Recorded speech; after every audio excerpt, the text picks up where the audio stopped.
Alright guys, so I thought I'd make this video just to test out my new cell phone, the front camera, but also just because, it's kind of customary, isn't it? So, new Intel chips dropped.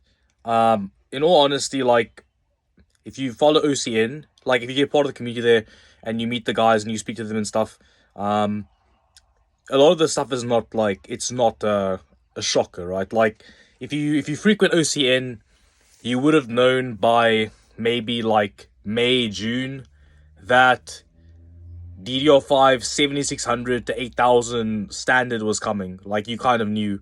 So the board specs, the CPU capabilities, the IMC capabilities, it's not really surprising. All the stuff about, yo, we can do 8000 now, it's like we knew. We kind of expected it, right? What is interesting is I've been noticing a like extreme discrepancy between reviews. Now, I'm not saying, now, by the way, let me just say, by no means am I accusing anyone of like faking results. It's not that serious.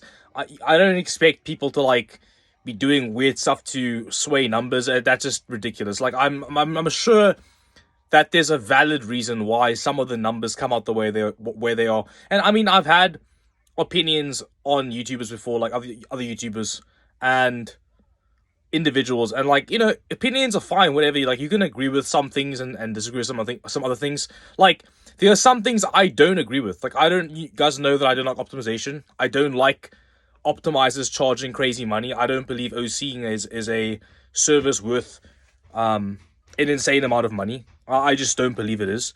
And I don't believe in certain opinions, like certain comments, certain ways of doing things. I don't believe in like, just, I just have opinions, right? So that's one thing. But on the other hand, I respect everyone's go at things. So, for example, I was watching a lot of different videos recently, and yeah, I think the results are interesting.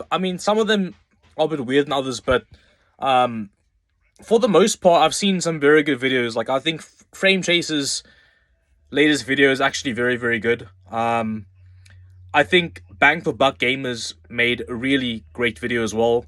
I think that Hub's video was good. I haven't watched LTT or GN or Jay's video yet. It's just too many to watch, right? There's like, eventually you've watched like 3 or 4 videos and you kind of have the idea, right? So it's kind of impractical to watch like 10 videos on the same thing. It's kind of silly. I watched Igor's video as well. That's the other one I watched. I watched like, a lot of videos, a lot of different videos. I can't watch all of them because it's a waste of time. It's too much to watch. You can't watch like I said, like 10 videos. That's silly. And even me, I'm reluctant because I'm not certain that I don't think it's like that necessary for me to even make a video, because what's the point? Like, to get a chip and then make a video about like what my numbers are, I don't know, like, does it matter? I was thinking like I could do a video where I show I was considering getting a tripod, because I have a 13 Pro Max now. So get a tripod and then have it behind me. The video quality is really good, so I could do like a video where I show myself OCing, validating the benchmarks. I can show myself doing the benchmarks, swapping out chips and stuff. Because you can look, like, I have I don't know if I can flip the camera here, but like, so I'm not using my case, which I don't think I will use my case for a while. I'm not even sure if my board fits inside the case, to be honest, because I was having some issues mounting it. By the way, the dock, there's one problem with the dock. The backplate's too far from the board. That's one gripe I can say. The dock is perfect in every aspect, except it does not fit in every case. In fact, it would not fit in most cases. Like, in most chassis, the board standoffs or like other things conflicting below the board tray, it's not going to fit. Like, you have to have perfect clearance. If you don't have perfect clearance, this thing is not going inside of a fucking PC case. There's no way. Like, and it's good that EVJ included like the DIY stand, right? Like the base plate and then the screws you can just like drop the board on. I'm glad they did, because they didn't do that, this board would not be practically usable. Like, if you don't own a test bench, then yeah, this board wouldn't be usable, because in a lot of cases, a lot of chassis, well, I'm saying cases, I don't mean cases like circumstances, I mean like literally a case. In a lot of cases, this board would just not fit. So yeah, that's one. I'm gonna mention that one crap thing about the dock if you are considering buying one, because obviously I'm talking about Raptor Lake. So yeah, the dock's a really good option, because it was like $450 the other day. It was $450. So I'm assuming a lot of you dudes watching this video, or like guys, if they come across this video, I'm assuming a fair chunk of people bought the fucking board. Why? Because it's out of stock. Like, they dropped it at $450. That thing flew, my guy. That thing flew like quickly. And the funny thing was, it flew at $450, and then it went back up to $500, and then it like sold out at $500. That's pretty weird. That's like, so it's like a bunch of people bought the board when it was like $700, said it was great. Then they dropped the price to $500. People grabbed the board, but it was like initial enthusiasts, and the others were like not certain. And then the board got dropped to $450. People saw the Z790 prices, and they were like, hell no. Like, they saw the Z790 prices, and then they heard about the boards not being released like till like weeks later, and there's like no XOC boards, and people were like, hell no, we're not dealing with that shit. So they all grabbed $450 docks, because they saw the reviews were all insane. Like, everyone's raving. It's got like 5-star reviews on Amazon, which is fucking rare.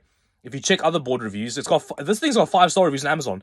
And then and every single comment is positive. Like, not a single person is complaining. Like, everyone's like happy with the board. That's crazy. Like, in every aspect, like RAM, OCing, XOCing, non-OCing, like everyone is happy with this board.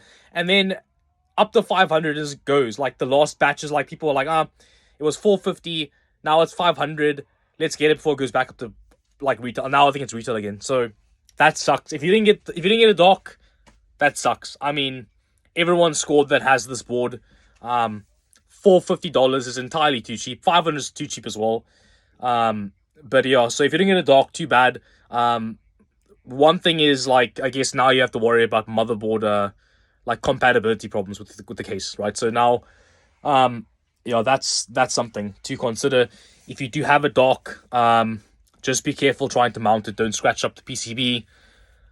But the numbers I've been seeing, I'm gonna link some videos because I want to like give some context. Very weird. Like, I've seen anything from 1% to like 50%, which is like, how? And then Tech Power Up's doing 3080. Like, they're testing with like a 3080, right? And then they're hitting like 7% at 1080p. I mean, I don't know. So it's weird. It's a weird one. I don't know what to say. Like, this generation, I don't know, it's weird. I need a chip to test. I need one. I need to see it myself, because I have a 420 AIO. It's a very realistic use case.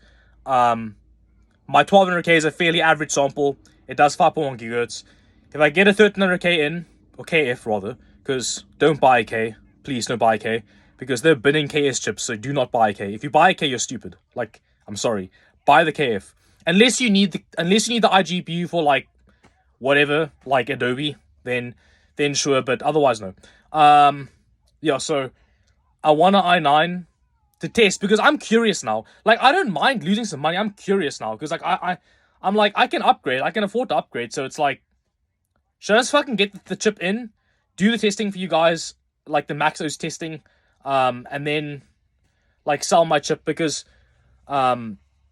like sell my 1200K, because but the one problem is I have exams coming up, so I don't know if I want to do that.